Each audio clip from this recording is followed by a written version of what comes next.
todos los pecados, anulando el acta de los decretos que había contra nosotros, que nos era contraria, quitándola de en medio y clavándola en la cruz. Y despojando a los principados y a las potestades, los exhibió públicamente, triunfando sobre ellos en la cruz.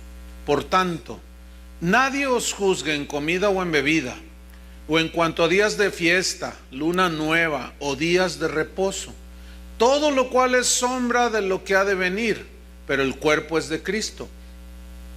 Nadie os prive de vuestro premio, afectando humildad y culto a los ángeles, entremetiéndose en lo que no ha visto, vanamente hinchado por su propia mente carnal, y no haciéndose de la cabeza, en virtud de quien todo el cuerpo, nutriéndose y uniéndose por las coyunturas y ligamentos, crece con el crecimiento que da Dios. Pues si habéis muerto con Cristo en cuanto a los rudimentos del mundo, ¿por qué, como si vivieseis en el mundo, os sometéis a preceptos tales como no manejes, ni gustes, ni aun toques, en conformidad a mandamientos y doctrinas de hombres, cosas que todas se destruyen con el uso? Tales cosas tienen a la verdad cierta reputación de sabiduría en culto voluntario, en humildad y en duro trato del cuerpo, pero no tienen valor alguno contra los apetitos de la carne. El día de hoy, como en los tiempos de Pablo, la iglesia se ve asediada de falsas enseñanzas, falsas doctrinas. Vemos por un lado acá la psicología humana suplantando la palabra de Dios en las iglesias. Vemos por otro lado enseñanzas sobre superación personal, exaltando el yo y no exaltando a Cristo. Por otro lado vemos el legalismo metido en las iglesias, experiencias personales, viajes astrales al cielo, otros se van al infierno. Vemos mucho misticismo. Pero esto, lo que vivimos hoy, no es diferente a lo que vivió San Pablo. Por eso esta carta existe, ¿verdad? Entonces, si existe es porque el Espíritu Santo inspiró al apóstol para que dejara escrito la base sobre la que los cristianos postreros, o sea, nosotros, debíamos de basarnos. Los falsos apóstoles siguen ofreciendo, como antaño, siguen ofreciendo sus revelaciones extrabíblicas que no tienen sustento bíblico, revelaciones y cosas que agreden la divinidad de Cristo, agreden la suficiencia de su sacrificio. Y la Biblia sigue diciendo que Cristo es suficiente. La Biblia sigue diciendo que no necesitamos más que a Cristo. La Biblia sigue diciendo que somos completos en Él. Entonces Pablo rechaza tres cosas que estaban asediando a los cristianos en Colosas: el legalismo, el misticismo y el ascetismo. Estas tres cosas que son prácticas que entraron a la iglesia y que hoy desgraciadamente estamos plagados también. Vamos a ver la número uno. Vamos a ver cómo Pablo se va en contra del legalismo. ¿Qué es el legalismo? La palabra legalismo no se encuentra en la Biblia, ciertamente. Sin embargo, es un término que se usa para describir una posición doctrinal que enfatiza un sistema de reglas. Número uno, número dos, número tres. Reglamentos que luego nosotros mismos inventamos, supuestamente para alcanzar salvación o el favor de Dios. Los legalistas creen que es necesario guardar estas reglas que ellos mismos se imponen, que no tienen que ver nada absolutamente con el evangelio. Y de esto hay más de lo que usted se imagina. Pablo entonces rechaza esta postura legalista. ¿Por qué? Porque el legalismo es la religión de los logros humanos, es lo que yo hago, lo que yo pienso, lo que yo creo que le va a agradar a Dios, aunque no esté en la Biblia, pero me parece a mí como que si yo hago esta práctica, esta ceremonia, este ritual, yo me voy a ganar el favor de Dios. Y Pablo rechaza totalmente esta postura del legalismo, porque enseña una religión basada en logros humanos. Pues está mostrando que Cristo no es suficiente, sino que faltan cosas por hacer, y esas cosas las voy a hacer yo. y hay que añadirle ciertos rituales, y mientras más místicos se vean, pues es mejor. Entonces el legalismo es una práctica ineficaz. ¿Por qué? Porque el legalismo, las reglas por sí mismas, los rituales por sí mismos no pueden transformar a nadie, no pueden cambiar a nadie, no pueden vencer los deseos de la carne. Es imposible. Y los falsos maestros trataron de engañar a los colosenses de que debían de seguir guardando las leyes ceremoniales. En Levítico 11, no tienen que buscarlo, ahí está un montón de leyes ceremoniales. Hay que saber distinguir dentro de lo que es la ley de Dios, lo que es la ley ceremonial y la ley moral. La ley ceremonial eran todos los rituales, ¿sí? El cordero de la Pascua, la fiesta de los tabernáculos, las primicias, etcétera, etcétera. Y la ley moral, y esa ya, la primera, la ley ceremonial, esa ya pasó a mejor vida. Pero la ley moral, que es no matarás, no robarás, no adulterarás, etcétera, esa sigue vigente. ¿Sí o no? Algunos dicen, no, pues ya no estamos bajo la ley, y aluden a que pues ya quedó eliminada. Sí, quedó eliminada la ley ceremonial que apuntaba hacia Cristo, pero la ley moral, esa sigue vigente. ¿Lo alcanzan a ver? Ok. Entonces, los falsos maestros trataban de enseñar esto, la ley ceremonial, añadirla al sacrificio de Cristo. Y vean lo que dice Pablo en Romanos capítulo 10, versículo 4. Romanos 10, 4. Aquí se refiere a la ley ceremonial. Romanos 10, 4 dice, porque el fin de la ley es Cristo, ¿sí? Para justicia a todo aquel que cree. O sea, ya no se necesitan hacer rituales, etcétera.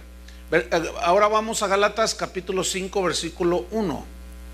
Aquí Pablo, Gálatas 5, 1, está invitando a los cristianos a caminar en la libertad de Cristo. Pero, ¿qué les dice? Estad pues firmes en la libertad con que Cristo nos hizo libres, y no estéis otra vez sujetos al yugo de esclavitud. Fíjense el versículo 2. He aquí yo, Pablo, os digo que si os circuncidáis, de nada os aprovechará Cristo. ¿Por qué? ¿Por qué está diciendo esto? Porque si ellos se circuncidaban atribuyéndole a un ritual poderes de salvación, entonces en vano murió Cristo. No tiene sentido. Si hubiera quedado allá en el cielo y cada quien se circuncida y ya es del pueblo de Dios. Y Pablo dice, no. Dice, yo mismo les digo, dice Pablo, si ustedes se circuncidan, de nada les aprovechará Cristo. ¿Por qué? Porque ya están haciendo ineficaz e incompleto el sacrificio de Jesús por medio de un ritual que es la circuncisión. O como ahora muchos cristianos sustituyen o le añaden el bautismo. El acto del bautismo me salva, dicen algunos, porque malinterpretan las escrituras. Y el bautismo en sí mismo no salva. Ya lo vimos hace 8 días eso. Porque si salvara, entonces es un ritual, y los rituales quedaron fuera de vigencia. Entonces Pablo dice que si Cristo ya perdonó nuestros pecados, haciendo una recopilación de la enseñanza pasada, si Cristo ya perdonó nuestros pecados, Él anuló el acta de los decretos que nos era contraria, la borró, la clavó en la cruz, despojó del poder que tenía sobre nosotros a Satanás, a la muerte, al pecado. Entonces ya no hay más que hacer en lo que tiene que ver con la salvación. Tenemos salvación completa, perdón de pecados completos y victoria completa. De manera que no podemos añadirle más, porque si alguno le añade es inútil, es lo que Pablo está diciendo. Si se circuncidan, es inútil, Cristo no les va a aprovechar absolutamente nada. Vamos a Colosenses, vamos a estudiar estos versículos, va a ver cómo cobran significado. Después de que dice que Él quitó el acta de los decretos que nos era contraria, la clavó en la cruz, despojó a los potestades y los exhibió públicamente triunfando sobre ellos. Colosenses 2:16. Por tanto, esa frase Es muy importante, porque esa frase está ligando los versículos anteriores que ya estudiamos hace 8 días. O sea, lo que hizo Cristo en la cruz, eso como consecuencia dice, por tanto, nadie os juzgue en comida o en bebida. O sea, nadie los condene porque comen esto o no comen aquello, o beben esto o lo hacen en cierto tiempo. No, ya no consiste en eso. Nadie les condene. El que come no menosprecia al que come, y el que come no menosprecia al que no come. Todo lo ha recibido Cristo. Él hizo limpios todos los alimentos. Nadie les condene. Nadie. ¿Por qué? Porque eso no tiene vigencia. Entonces Cristo mismo aseguró que era inútil, una vez llegado Él, haber pisado esta tierra, que era inútil observar las leyes ceremoniales, porque todas apuntaban hacia Él. Por lo tanto era innecesario hacerlo, porque Él ya estaba ahí, ya está aquí. Vamos a Marcos 7, versículo 14. Marcos 7, 14. Aquí el contexto es que los discípulos empezaron a comer sin haberse lavado las manos, y los fariseos, los religiosos, habían añadido al ceremonial la creencia de que si ellos comían con manos no lavadas, ellos se contaminaban. Pero ellos no hablaban de una contaminación de microbios y esas cosas, sino hablaban de contaminación espiritual. Y Cristo les dice, no, estos no han entendido. Fíjese en Marcos 7, 14. Dice así: y llamando así a toda la multitud les dijo, oídme todos y entended. ¿Qué tienen que hacer todos? Oír y entender. Pues trate de entender, ponga mucha atención, porque esto es muy importante. Dice, nada hay fuera del hombre que entre en él, nada, que le pueda contaminar, pero lo que sale de él, eso es lo que contamina al hombre. ¿Qué significa? Por ejemplo, ¿qué es lo que ve Dios con agrado? ¿Que usted deje de comer en Cuaresma una hamburguesa? ¿O que deje de mentir? Pues eso es fácil entenderlo, ¿no es cierto? Sin embargo, mucha gente se va a los rituales. Dice, no, pues 40 días sin fumar, te lo dedico a ti, imagínate. ¿Qué aberraciones la gente hace? Y los culpables pues, somos los líderes espirituales, que no le enseñamos bien a la gente. Entonces dice el Señor, versículos 16, si alguno tiene oídos para oír, oiga. O sea, no lo que entra es lo que contamina, sino lo que sale. Versículo 17, cuando se alejó de la multitud y entró en casa, le preguntaron sus discípulos sobre la parábola. Le preguntaron, Señor, ¿y eso qué quiere decir? Él les dijo, ¿también vosotros estáis así sin entendimiento? Qué increíble, ¿no? O sea, los mismos discípulos de Jesús les faltaba entendimiento. Y yo puedo entender que puede haber aquí gente que tiene tiempo y todavía no le entra, todavía no entiende. Dice, ¿qué queda decir tanta cosa? No, pues no le entiendo. Pues yo dejo de comer mi hamburguesa, por si las dudas, para que Dios me reciba, para que Dios me bendiga. Y nomás no les entra. Y así estaban los discípulos. Y Jesús les dice, ¿también ustedes están sin entendimiento? Dice el 18, ¿no entendéis que todo lo de fuera que entra en el hombre no le puede contaminar? Se refiere a una contaminación espiritual, que sea pecado, etcétera. No, dice versículo 19, porque no entra en su corazón, sino ¿dónde entra lo que comes? En el vientre, y sale a la letrina.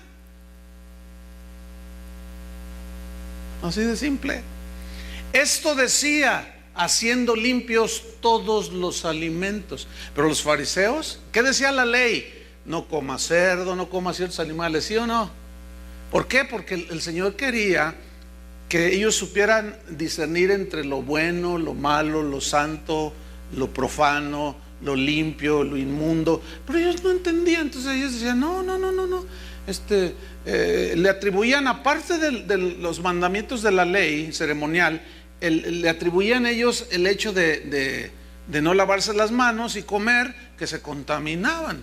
Entonces dice, no, versículo 20, pero decía, o sea Jesús, que lo que del hombre sale, eso contamina al hombre, porque de dentro, fíjate, del corazón de los hombres salen los malos pensamientos, los adulterios, las fornicaciones, los homicidios, los hurtos, las avaricias, las maldades, el engaño, la lascivia, la envidia, la maledicencia, la soberbia y la insensatez. Todas estas maldades de dentro salen y contaminan al hombre. ¿Entendieron ustedes? ¿O todavía están sin entendimiento? Más o menos, dijeron, más o menos. Bueno, ahí la llevan.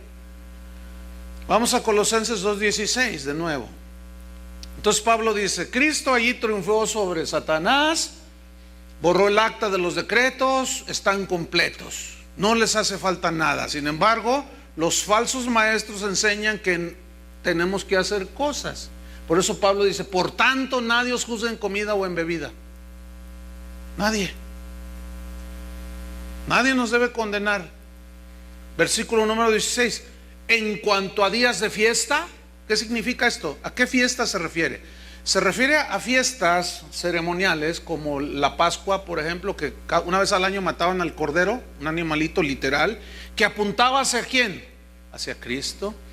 La fiesta de Pentecostés, los tabernáculos, los panes sin levadura, la fiesta de las primicias y en fin, todo eso está en Levítico 23, no tiene que buscarlo. Entonces esos eran los días de fiesta, es decir, nadie puede venir a decirnos: es que tienen que celebrar la Pascua. Debo advertirles que dentro del cristianismo hay un grupo que se conoce como los judíos mesiánicos.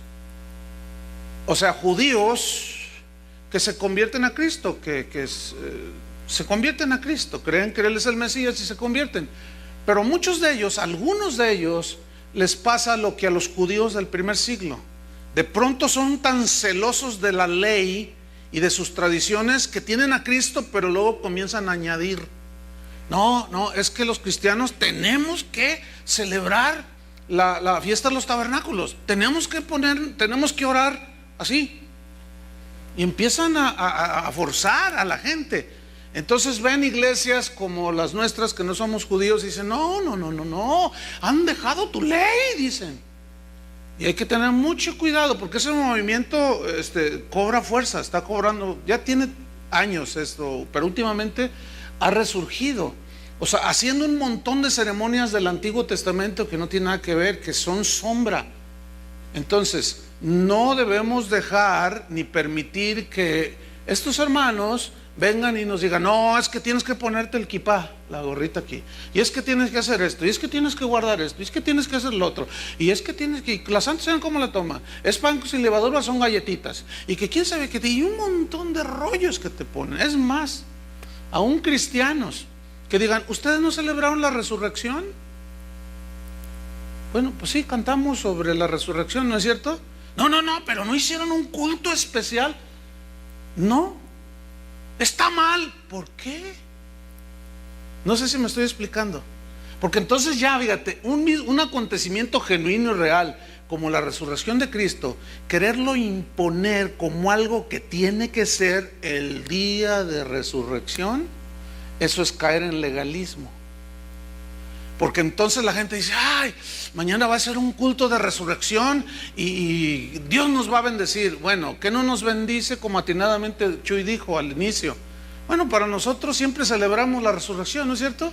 Siempre cantamos al Señor que Él resucitó. O sea, para nosotros todos los días son bendecidos por el Señor.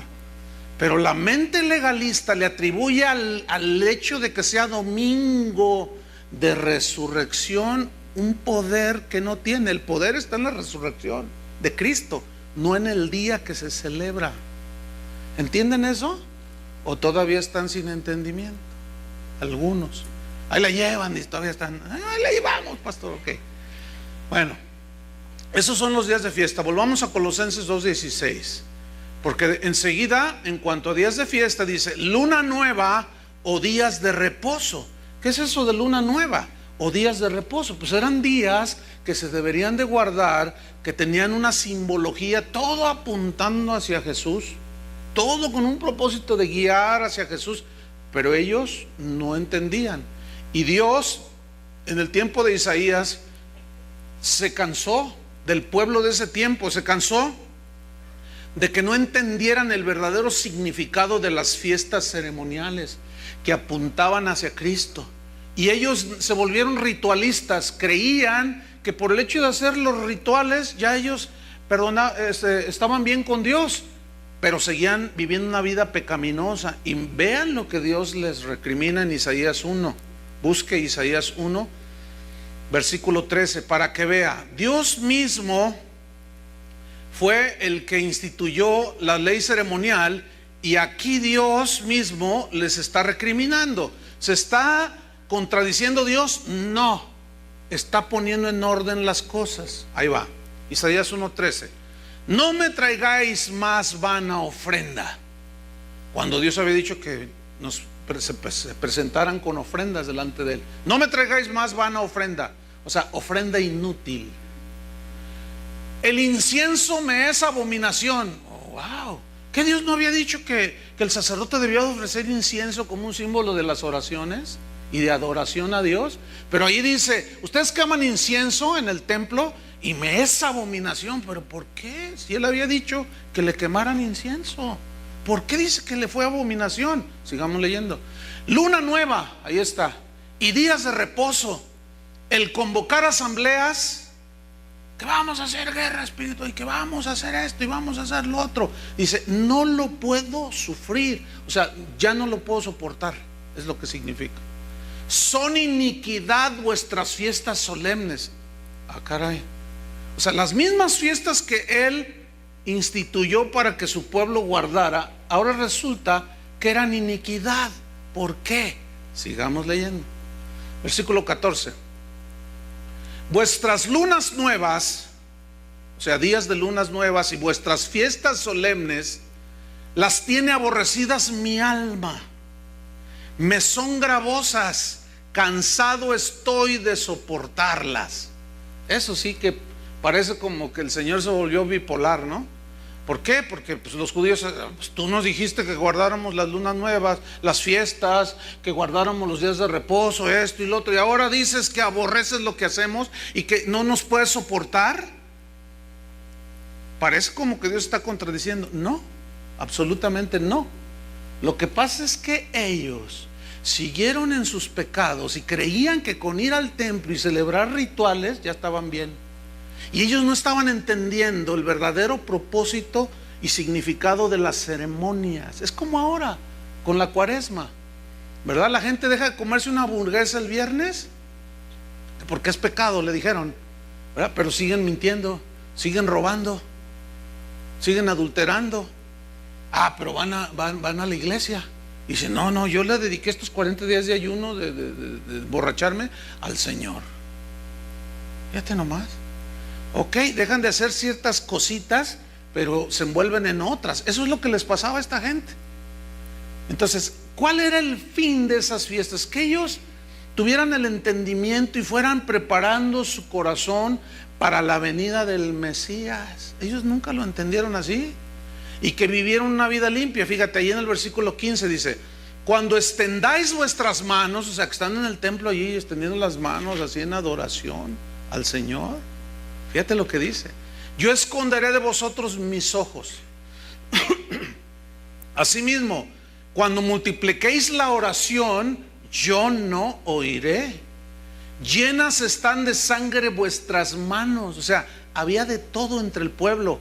Pero llegaba el sábado, eran días de fiesta religiosa, de celebración según la ley, y guardaban el sábado y todo, y se ponían y todo ese rollo. Así hay un montón de gente metida en las iglesias, hermanos.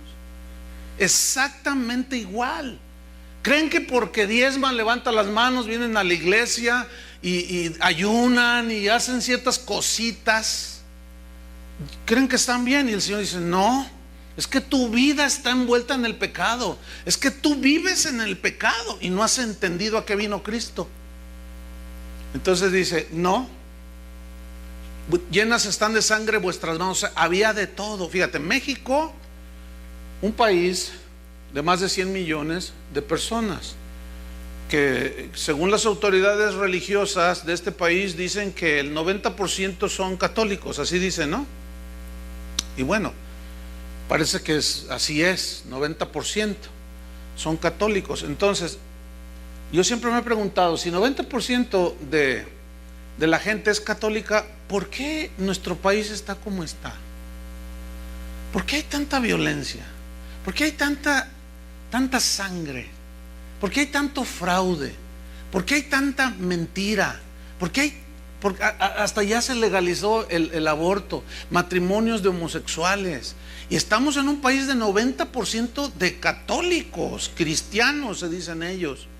¿No será 90% de ritualistas viviendo en el pecado? Bueno, no quiero generar todos, no todos son iguales. Hay gente dentro del catolicismo que probablemente esté teniendo una relación con el Señor, porque el Señor no es exclusivo de ninguna religión. ¿Están con eso?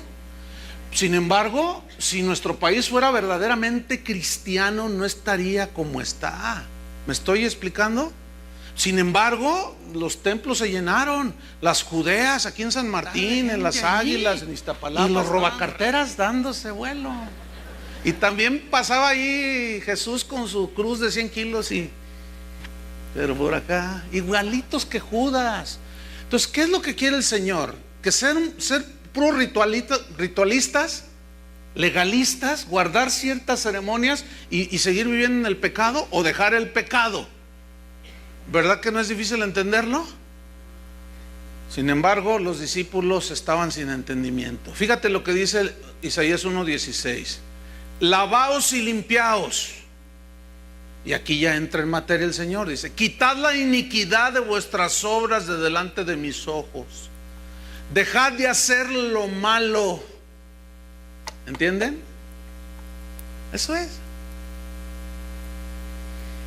Aprended a hacer el bien, buscad el juicio, restituid al agraviado, haced justicia al huérfano, amparad a la viuda. Esa fue la recriminación del Señor contra su pueblo, que se volvió ritualista, se volvieron legalistas.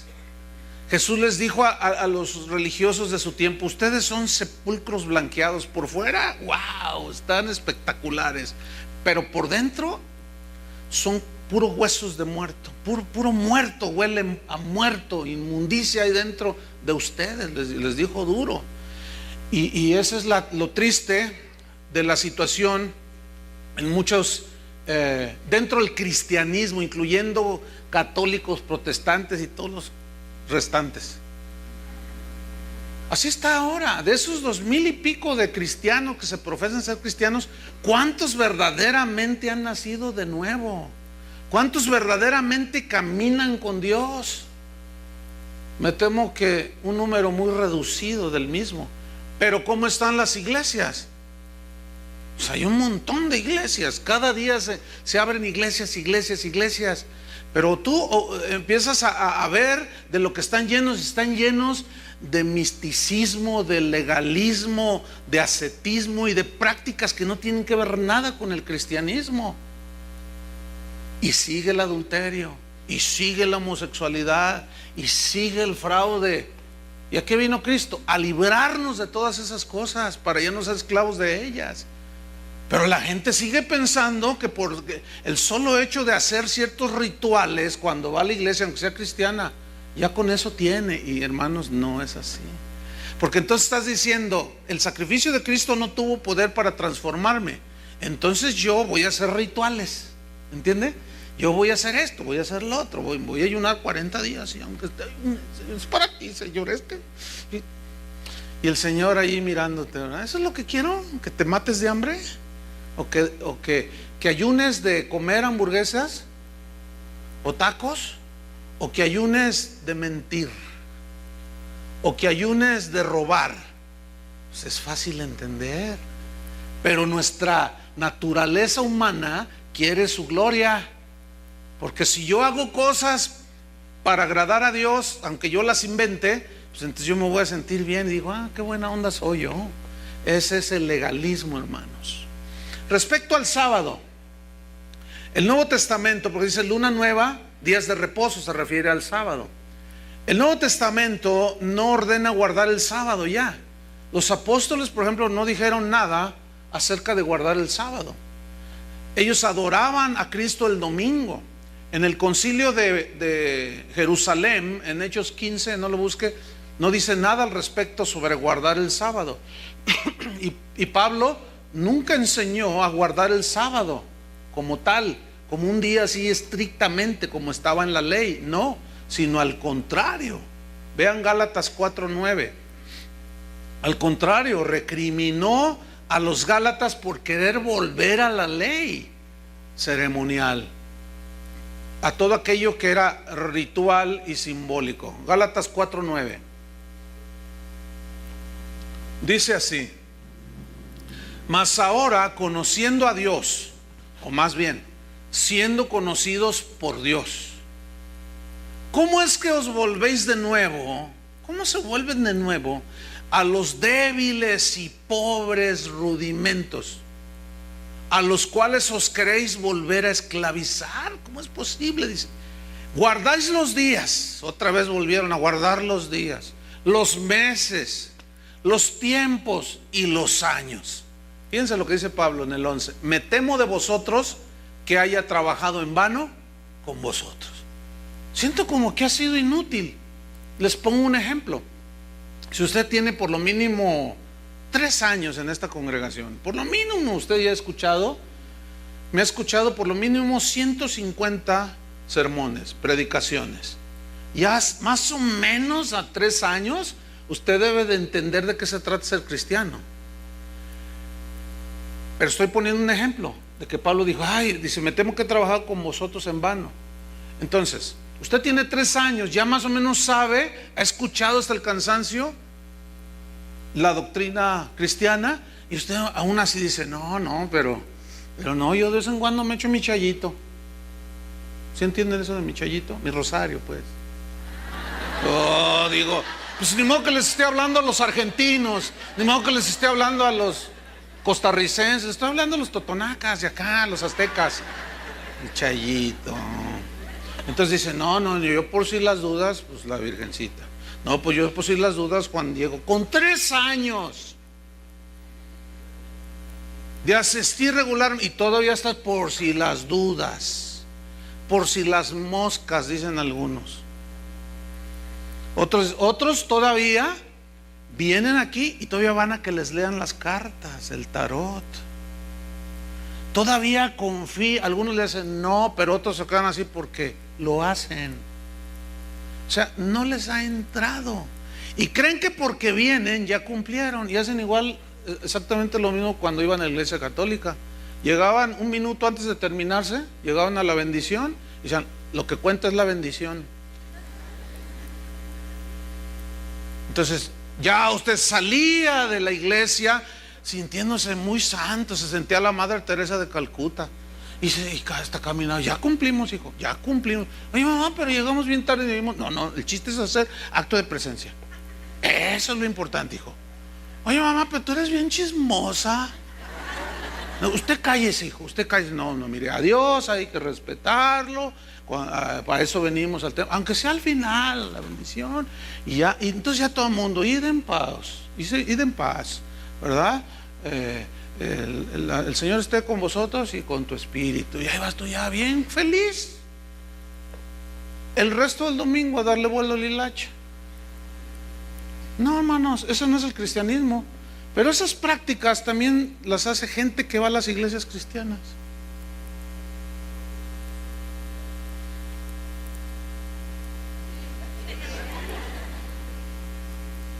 ¿De qué le sirve? ¿Desaprovecha a Cristo?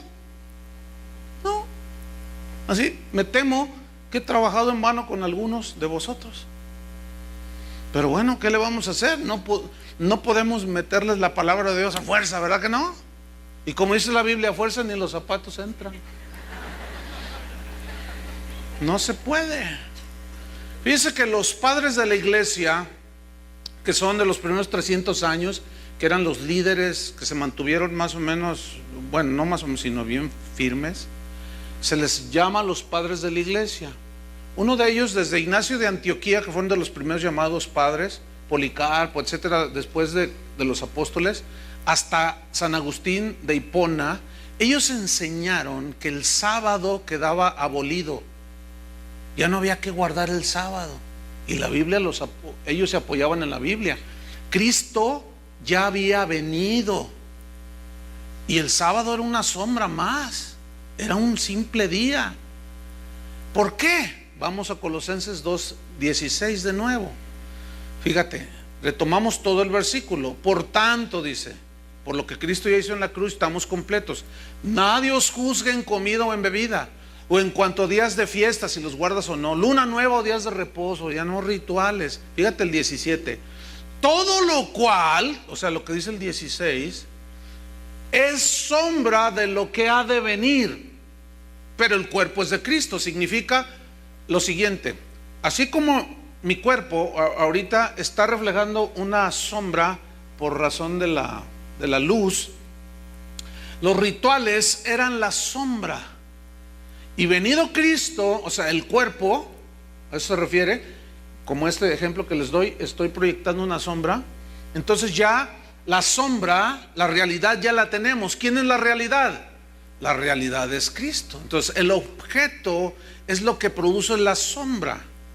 Y nadie se queda con la sombra, sino con el objeto. Le voy a poner un ejemplo. Tenemos ahí una casa bien bonita, con 4 recámaras, todas con baño. ¿Hicieran una así? ¿Sí o no? Bueno, algunos se quedarán con las ganas. Pero ahí está la casa bien bonita, ¿no? Cochera para 4 autos. Y tú dices, ay, pues, ok, esa casa, vamos a suponer, está aquí. El sol ahorita está así, ¿no? Entonces, el sol hace que ese objeto, la casa, proyecte una sombra. Ahora imagínate que yo soy el dueño de esa casa y vengo contigo y te digo, ¿te gusta esa casa? Y tú dices, sí. ¿Te gustaría tenerla? Sí. Entonces yo te digo, a ver, ¿qué prefieres? ¿La sombra de la casa o la casa? Y tú te me vas a quedar viendo y vas a decir, ¿me está bromeando, pastor? Pues tengo la cara pero no soy. ¿Por qué usted me está diciendo que si quiero la sombra? Es una pregunta tan falta de lógica, tan irracional, preguntarle, ¿qué quieres? Es mía, te la regalo, pero ¿qué quieres? ¿Quieres la sombra o quieres la casa? Pastor, pues yo soy una persona inteligente, pues nadie diría quiero la sombra, ¿verdad que no? Hasta se reirían y te verían así como, ay, pastor, sí será, sí será. Todos se quieren quedar con el objeto. Escúcheme bien, las ceremonias son la sombra, Cristo es la realidad. ¿Entendió, discípulo? Bueno, todavía así hay gente que quiere las sombras. Es totalmente irracional. No quieren a Cristo, la realidad, quieren las sombras. Son amantes de los rituales, amantes del pañuelito ungido, amantes de la espiguita del cielo, amantes del aceite, no sé qué, de la agüita bendita, amantes de las sombras.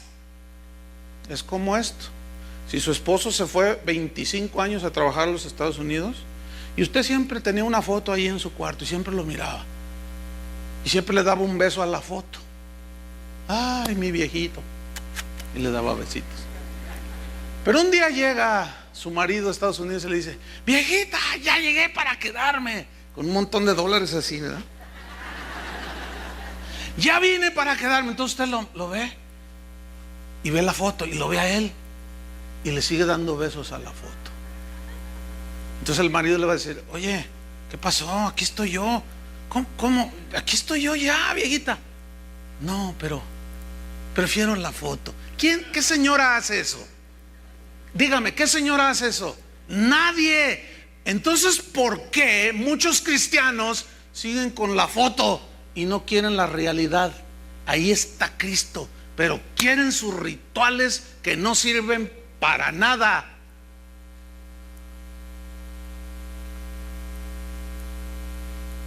Se me hace que entendieron. Se me hace que entendieron. ¿Por qué sigue con sus ritualismos y su mente religiosa? ¿Por qué? Si Cristo ya está ahí. Cristo en vosotros, la esperanza de gloria. ¿Por qué todavía algunos tienen su santito y su virgencita escondido? ¿Verdad? ¿Por qué? Porque no he entendido. Todavía eso es peor, todo eso es idolatría. Así está el asunto. Cristo dijo: yo soy el pan de vida. Y cuando Él dijo eso, la gente que lo escuchaba estaba entendiendo perfectamente a lo que se refería. Y muchos decían: wow, tenían entendimiento, porque sabían que en el templo, en el lugar santo, había una mesa con panes y había un candelabro, ¿se acuerdan? Que aluzaba el lugar santo. Y Él dijo: yo soy la luz del mundo. Todos esos utensilios, todo apuntaba ¿a quién? A Cristo. Y ningún tonto israelita se ponía a adorar el candelabro o el pan. ¿Y por qué hoy adoran el pan? Ay, le dolió. Si todo era sombra, todo era un simbolismo, ya tenemos la realidad, es Cristo, hermanos. Nuestra Pascua, que es Cristo, ya fue sacrificada por nosotros, dijo Pablo a los Corintios. Cuando ellos dijeron: nuestra Pascua, el Cordero de la Pascua, apuntaba hacia Cristo. Entonces, ¿hay que seguir matando corderos? No. ¿Y por qué los del G12 lo siguen haciendo? Fíjese nomás, No, bueno, para que la gente entienda, dicen ellos. ¿Cómo que para que la gente entienda? O sea, hay que volver a hacer los rituales para que la gente entienda. Que no basta la palabra de Dios, que al recibirla la gente tenga la revelación de Cristo, se convierta en sus pecados y nazcan de nuevo. Tenemos que hacer todos los rituales, la sombra, para que la gente entienda. Por miles de años estuvieron haciendo esos rituales, y vea cuánto entendieron los fariseos y aún los discípulos que estaban llenos de esos rituales. Y Cristo dice: no lo que entra en ustedes contamina, sino lo que sale. Empezaron a entender. Así como ustedes, ¿verdad? Preocuparse entonces por la sombra, cuando ya tenemos la realidad que es Cristo, preocuparnos por las sombras es inútil, hermanos. Es irrelevante. No tiene valor espiritual alguno. Déjame leerle un correo que me llegó el viernes. Escúchelo. Dice: saludos, Pastor Chuy, a usted y a su familia. Quisiera preguntarle algo respecto a lo que mi pastor está haciendo. Yo sé en mi corazón que no está bien, pero quiero que usted me dé su opinión. Lo que pasa es que pidió a la congregación que pusieran peticiones, las escribieran y las pusieran en una cruz que él mandó a hacer y las clavaran allí. Y también mandó a hacer una tumba como la de Cristo, allí mismo en el templo. Dice, dijo el pastor y los líderes, que el domingo de resurrección, o sea, hoy, van a orar todos los líderes para que resuciten en ese día todas las peticiones. ¿Cómo ve, pastor? Dice: yo pienso que todo eso es como brujería. Ayúdenme, por favor, a salir de esta confusión. Es increíble, increíble que el domingo pasado les haya dicho ese pastor: hermanos, miren, mandamos a hacer esa cruz, haga sus peticiones, lo que quiera, lo que usted desee, casa, lo que usted quiera, escríbalo. Y ahí está esa tumba. Entonces, todas las peticiones, vengan para acá, las clavamos ahí en la cruz y las metemos a la tumba. Y el domingo, o sea, hoy, probablemente dentro de un rato, porque aquí madrugamos, y como dice la Biblia, el que madruga Dios le ayuda. Probablemente dentro de una hora van a estar orando para que esa casa que no existe, ay Dios, que hasta me da dolor de cabeza. ¿Está entendiendo la brujería que está haciendo ese pastor? ¿Lo alcanza a ver o no? Pero fíjese, una simple ovejita, sencilla, humilde, discernió. Dijo: es que, o sea, ¿qué tiene que ver eso con lo otro? por el amor de Dios. Y volvemos al ritualismo, y volvemos a las supersticiones, y volvemos al... Me temo que he trabajado en vanos con vosotros. Qué triste. Pobre pastor, pobres ovejas. Ahora, esta persona que me mandó el correo, esta discernió, pero muchas no. Y dentro de una hora van a estar orando a lo mejor y dicen: ay, ahí está mi petición, ahí está mi petición. Que se me lance como novio el que dirige la alabanza, porque está bien guapo y me gusta mucho, y es el que quiero yo para mí, dice la muchacha.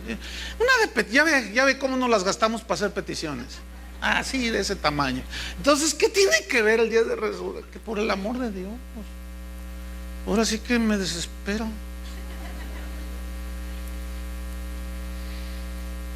Están en las sombras. Es más, no les ha amanecido a todos esos.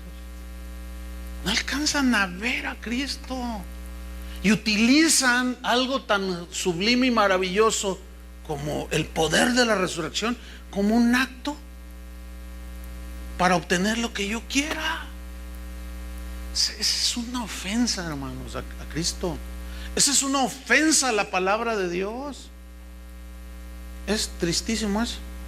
El cristianismo verdadero entonces no consiste en observar rituales ni hacer actos así de magia o de superstición, ceremonias, sino el verdadero cristianismo consiste en una relación con el Padre a través de Jesucristo, que nos ha reconciliado con Él, perdonándonos todos nuestros pecados, y ahora tenemos libertad para entrar delante del Padre y hallar gracia. El trono de la gracia está allí esperándonos. Nosotros tenemos esa libertad para entrar. Yo no tengo que hacer ningún ritual, ningún protocolo. Cuando tú entras a tu casa haces un montón de protocolo. Bueno, si vengo aquí, vengo a entrar a mi casa, ¿puedo entrar a mi casa? ¿De verdad que no hace nada de esas cosas?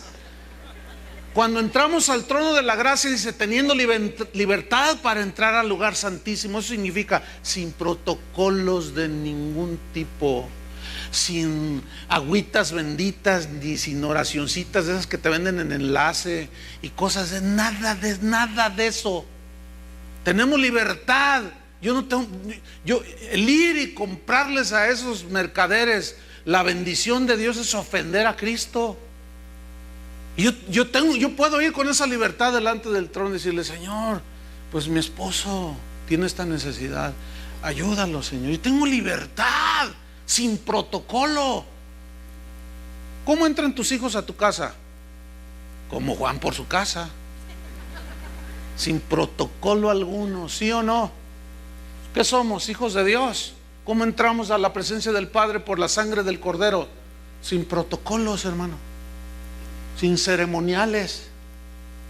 Y si alguno ha pecado, confiese sus pecados, laves en la sangre de Cristo y entrar otra vez.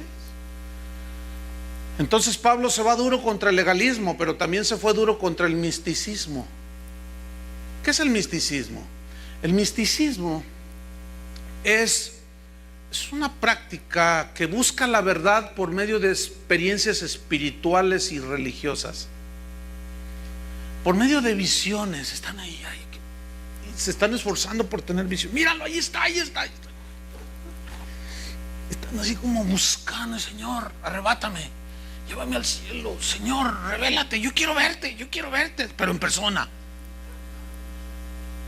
Y están buscando visiones, revelaciones, que si las llegan a tener, que no significa que vengan de Dios.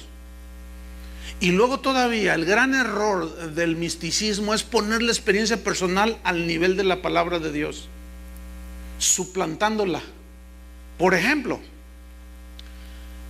no sé cuántos de ustedes han estado en un culto de esos donde se manifiesta la risa santa, donde la gente se ríe de una manera descontrolada, se tiran al piso, se revuelcan. Es el gozo del Señor, dicen ellos. ¿Qué? Nada más irracional. Pero ahí está. Entonces, si usted no se ríe, o si usted no siente nada y empieza a hacer cosas raras, entonces y todo eso porque posiblemente el que está ahí arriba tuvo una experiencia genuina cuando estaba en la presencia de Dios en su tiempo solo, y tuvo una experiencia personal, vamos a poner que genuina, con Dios. Entonces, como sintió mucha bendición, dijo: no, esto tienen que recibirlo todos los hermanitos. Hermanos, fórmense aquí, y uno por uno. Usted va a recibir el poder de Dios, te dicen, y usted va a recibir el gozo del Señor. Entonces te empiezan a decir, empiezan a predicar no de la palabra, sino de su experiencia espiritual, que se vuelve mística en el momento que empiezan a forzar a la gente a tener la misma experiencia. Escúcheme bien, tu experiencia personal. ¿Cuándo Pablo enseñó que el arrebatamiento que él tuvo hacia el cielo, al tercer cielo, debían de tenerla todos? ¿Cuándo enseñó eso? Nunca enseñó eso. Pero los que están desubicados o los falsos maestros te hacen esta teatro de misticismo, porque el misticismo es atractivo, como el fundador del G12. Él, en sus libros está esto que voy a narrar. Él dice que él un día estaba orando y de pronto se salió del cuerpo, dice, algo semejante a lo que le pasó a Pablo. Entonces dice que empezó a volar. Yo me lo imagino como Buzz Lightyear, ¿verdad? Así con su casquito y empezó a volar, dice. Entonces dice que llegó a la presencia del Señor y que el Señor le dijo: pues bienvenido, dijo algo así, palabras más, palabras menos, pero la esencia es esta.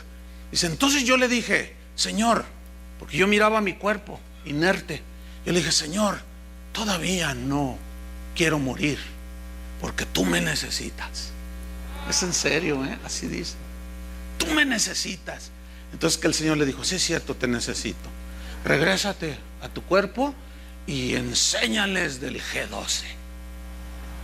Entonces imagínate, si yo vengo y les cuento esa experiencia, los tengo todos así, ollitas para la baba, porque todos así, ¿por qué? Porque, hermanos, yo volé y vi al Señor, lo vi, y empiezo a llorar.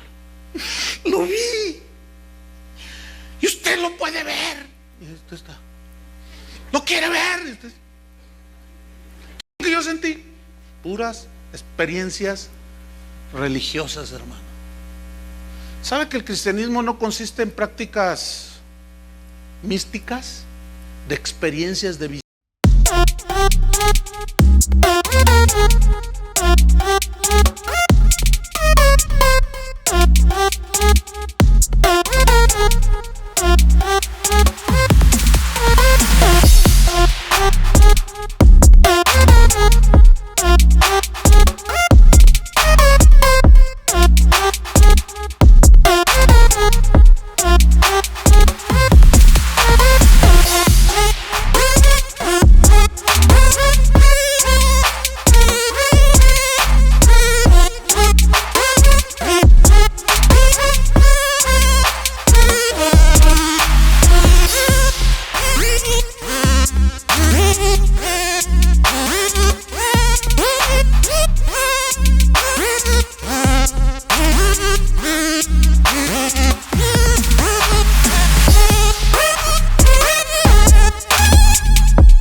por invocar ángeles. ¿Sabe que está prohibido por la Biblia que nosotros invoquemos ángeles? Que nosotros les hablemos a los ángeles, está prohibido. Sin embargo, el día de hoy en las iglesias cristianas hay pastores que están teniendo invocación, están enseñando a la gente a cómo invocar a los ángeles. Y hasta les ordenan: yo, ángeles del Dios, ángeles del cielo, les ordeno que vengan y ministren sanidad, les ordeno que vengan y ministren no sé qué, y que México protejan ahí la frontera de Juárez y que no sé qué, y acá los ángeles estén allí protegiendo. Ángeles, les ordenamos, ángeles, vengan en este momento. Y la gente empieza: ya los veo, dice el pastor, ya los veo. Y tú estás viendo el video, porque esto está en un video. A ustedes se me hace que no les tocó ver, hasta los de la segunda reunión se les voy a pasar ese video. Lo que pasa es que el diablo se metió ahí en la cabina de video y no se logró. Entonces a los de la segunda será porque ellos sí andan bien con el Señor. Entonces, algún ritual hicieron para que Dios los favorezca con ese video. Entonces el predicador está diciendo: ya los veo, los ángeles, los veo. Y tú volteas y no ves nada. Y la gente está: ángeles. Ay, hermano. Angelito de la guarda, no me abandones. ¿Cómo es eso? Mi dulce compañía, no me desampares ni de noche ni de día. ¿Qué es eso? ¿Qué es eso? Ahora, son reales. El mundo angelical es real, pero hay dos bandos: los ángeles caídos, los que siguieron a Satanás, y los ángeles que permanecieron fieles a Dios. Los ángeles fieles a Dios, esos se siguen manifestando como los ángeles caídos. ¿Por qué la Biblia prohíbe invocar a los ángeles? Porque no son Dios, y Satanás es uno de ellos. ¿Por qué la Biblia prohíbe invocar a los ángeles? Porque existe un peligro de que al invocarlos se presente uno vestido como ángel de luz y con su arpita, y te empiece a decir un montón de cosas, como a José Smith, el fundador de los mormones, que se le apareció un ángel llamado Moroni con su arpita y sus alitas, porque él se fue dice su historia, su biografía, que se fue al bosque a buscar una experiencia religiosa. Se expuso a esto, probablemente invocó algo, no a Dios, y se le presentó y lo vio tan bonito y dijo: ¿quién eres? Soy Moroni, le dijo. Así se llamaba ese ángel. Así él dice que se llamó Moroni, dice. Y te voy a revelar el segundo testamento de Jesucristo, porque el primero está incompleto. Le digo: oh, está incompleto. Dice: sí, te voy a revelar, que es el libro del Mormón. Y se la creyó. Y hay un montón de gente engañada con otro testamento de Jesucristo, que no hay pergaminos, no hay planchas, no hay nada absolutamente, arqueológicamente hablando, como una prueba de que existe eso. Fue algo que inventó, que se lo dictó. ¿Quién sabe qué pasaría allí con ese angelito? Miren Mateo 4:9, lo que sucedió con Jesús. Satanás llegó y lo tentó. Usted conoce la historia, ¿no? Le dijo: todo esto te daré si postrado me adorares. Le ofreció todos los reinos del mundo. Jesús le dijo en Mateo 4:9, le dice Satanás a Jesús: todo esto te daré si postrado me adorares. Entonces Jesús le dijo: vete, Satanás, porque escrito está: al Señor tu Dios adorarás y a Él solo servirás. ¿Qué está diciendo ahí Satanás? Satanás es un ángel. De hecho es el ángel más hermoso de la creación angelical. Y le dice a Jesús: póstrate y adórame. Escúcheme bien, todos los ángeles que tengan una influencia sobre el ser humano, que desvíen a la persona de la adoración a Dios, son del otro bando, son de los zetas, ¿sí? Son de los otros.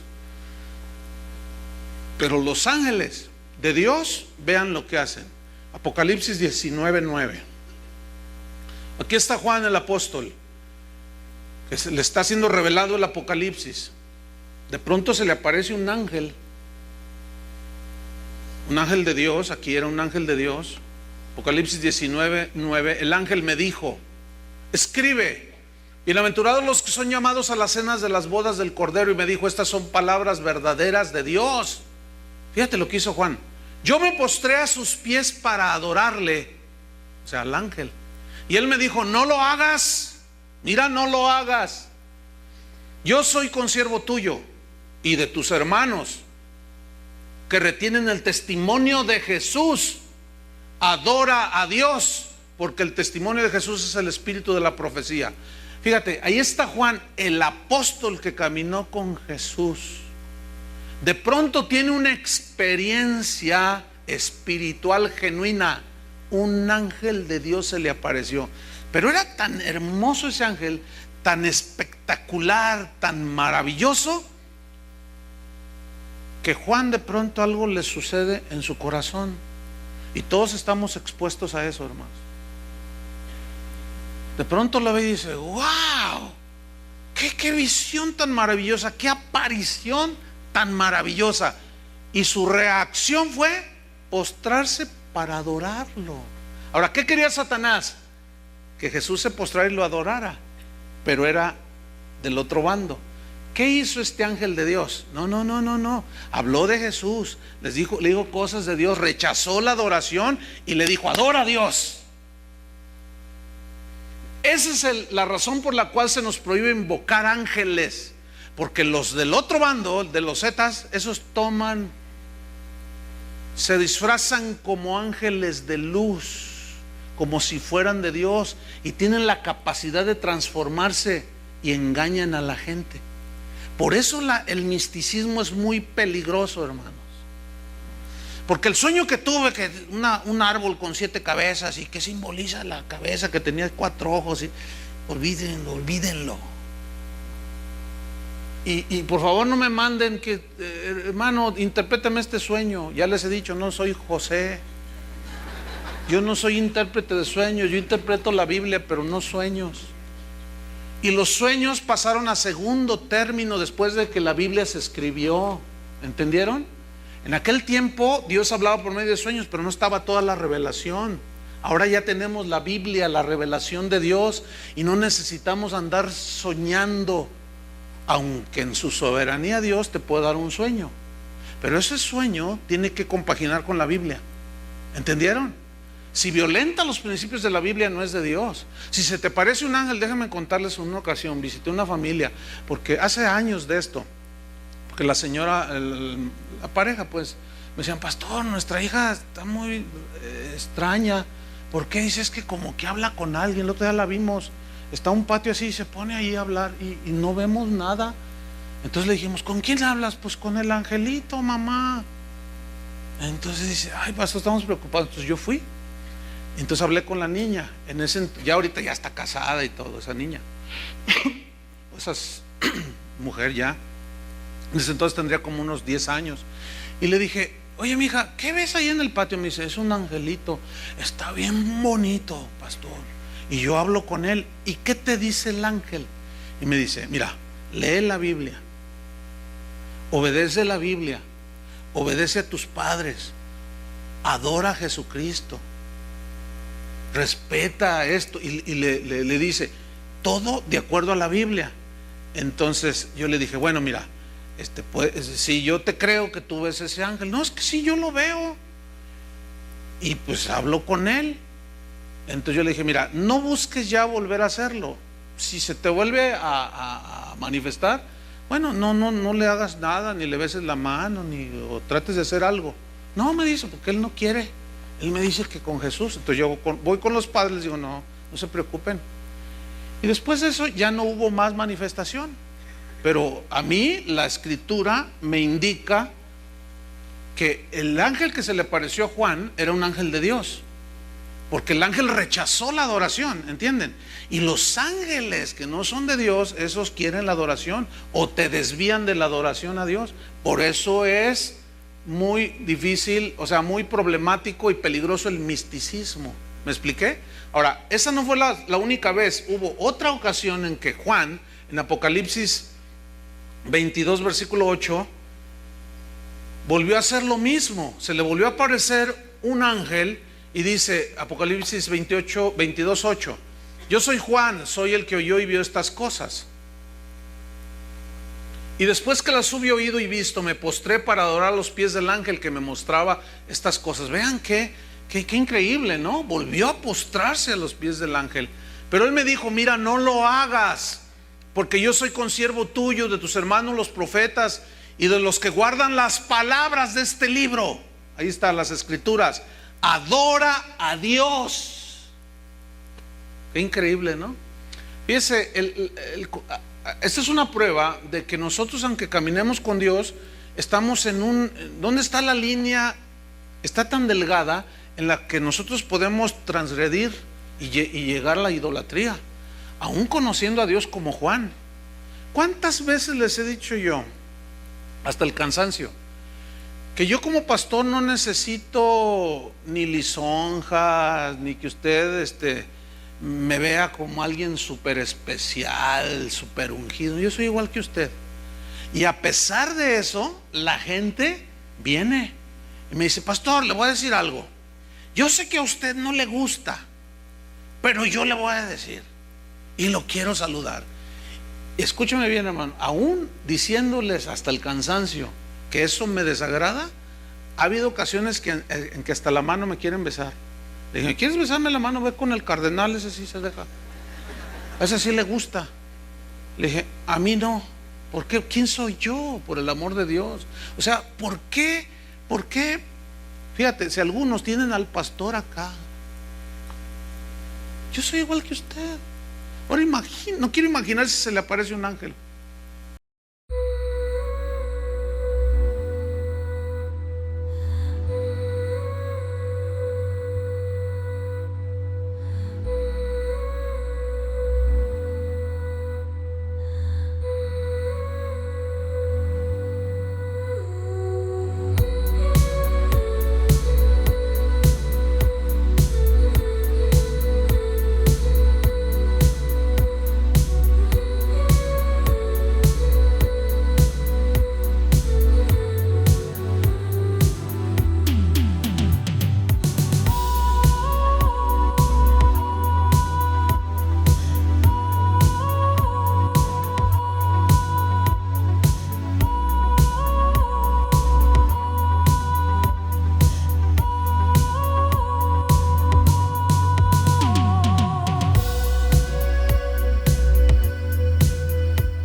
Sea anatema, o sea, esté bajo maldición. Final, Colosenses 2:18. Nadie os prive de vuestro premio, afectando humildad y culto a los ángeles, entrometiéndose en lo que no ha visto.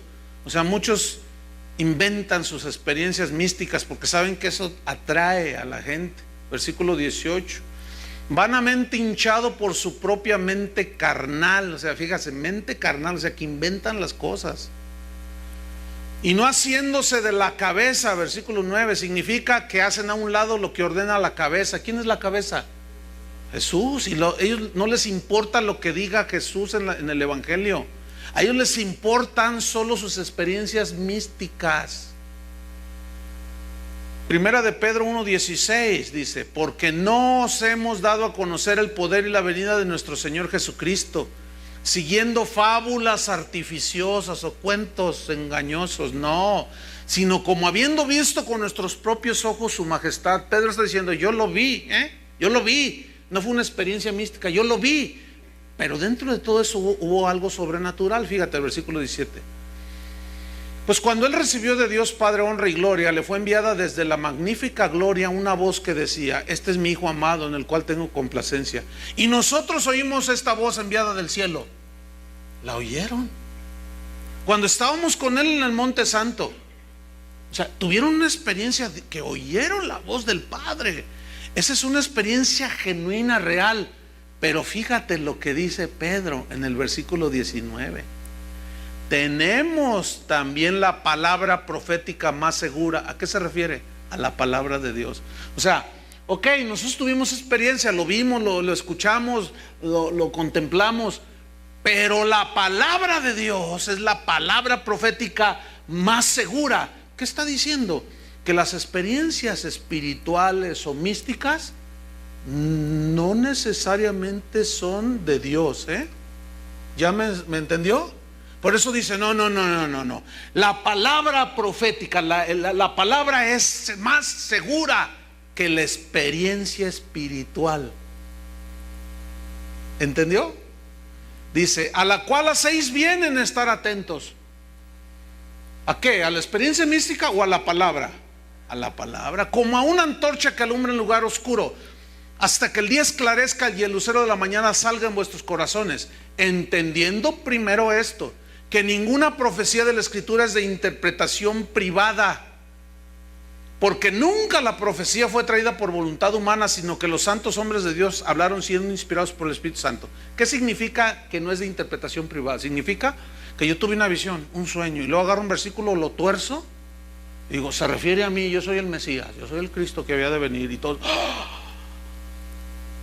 Y empiezo a darle una interpretación torcida a las Escrituras. No, la Biblia dice lo que dice. ¿Me entendió? Y punto. Pero ¿qué hacen los falsos maestros? Como lo hizo Satanás, el ángel de luz caído: torcer el verdadero significado de las Escrituras. Ese es el problema con los falsos maestros,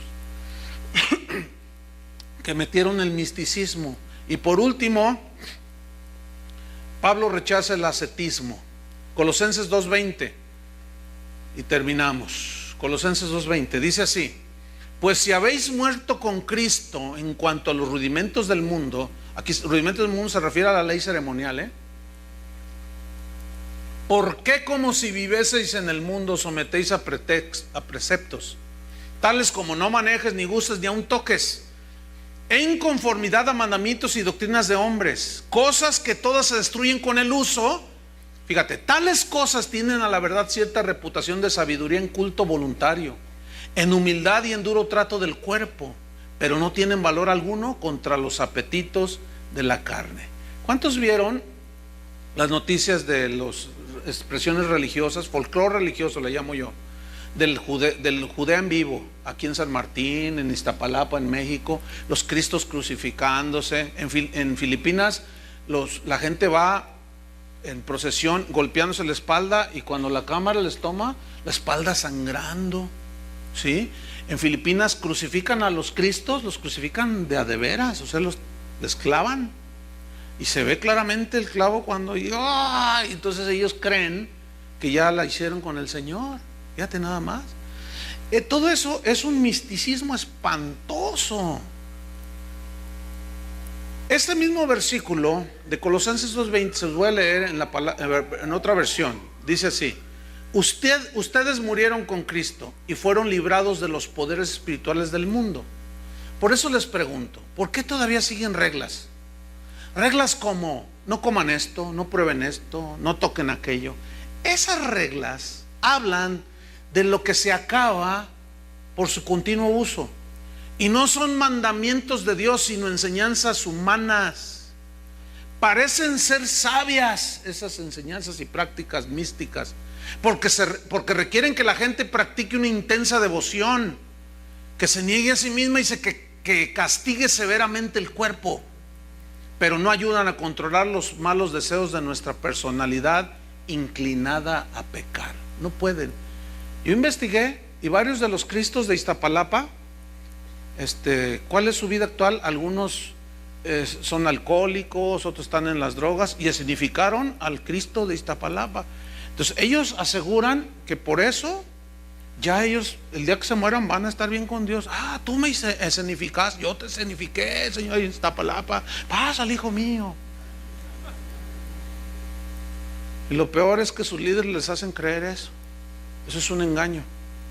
Entonces, el ascetismo es la práctica, ese es el ascetismo, es la práctica de ayunos, de aflicción del cuerpo. Hermanos, esas cosas como el misticismo y el legalismo no tienen, esas son las prácticas inútiles que los cristianos redimidos por la sangre de Cristo debemos de rechazar. No sirven absolutamente para nada. Pero Cristo en vosotros, la esperanza de la gloria, y el evangelio, el poder de Dios para salvación, completos en Cristo. Amén.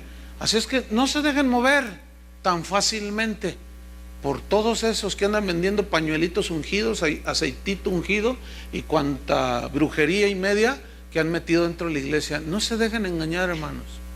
Cristo nos basta. Cristo ya hizo todo en la cruz del Calvario. Sigamos a Cristo, ¿sí? Deja a un lado si soñaste, déjalo ahí a un lado. Vea la palabra, ¿sí? Probablemente tengas alguna experiencia genuina espiritual, ok, tenla y ya. No lo pongas como que todos deben de tenerla. Si viste un ángel, bueno, cuídate porque a veces yo no puedo decir no se manifiesta, ¿no? Porque la Biblia también dice que los ángeles están a favor nuestro, los de Dios, y nos protegen, dice la Biblia, ¿verdad? Pero no debemos de andarlos buscando ni llamándoles. Todo el misticismo reprobado por la Biblia. ¿Lo alcanzaron a entender? Pues démosle gracias a Dios. Pónganse de pie. Señor, te damos gracias por tu palabra.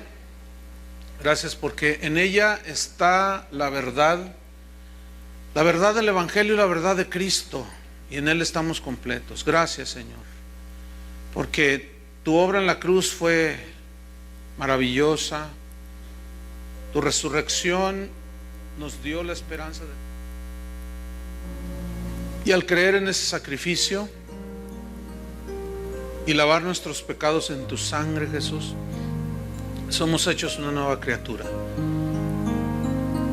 Y la ley ceremonial y los rituales quedaron atrás. Es la sombra. Nuestra realidad eres tú, Jesús. Tu resurrección maravillosa. Venciste la muerte, venciste a Satanás, los exhibiste públicamente. Y ahora esperamos tu regreso, Señor, con toda paciencia, preparándonos para ese encuentro tan glorioso, en obediencia a tu palabra, honrándote a ti, adorándote a ti y siendo fieles a la palabra de Dios. Gracias, Señor, porque has abierto nuestro entendimiento y sin protocolos, sin rituales de ningún tipo, podemos ir con libertad delante de tu trono, Señor. Te damos gracias porque en ti estamos completos y tú eres nuestro intercesor, nuestro abogado a favor nuestro. Gracias, Padre, por tu Hijo Jesús. Amén. Que Dios les bendiga a todos.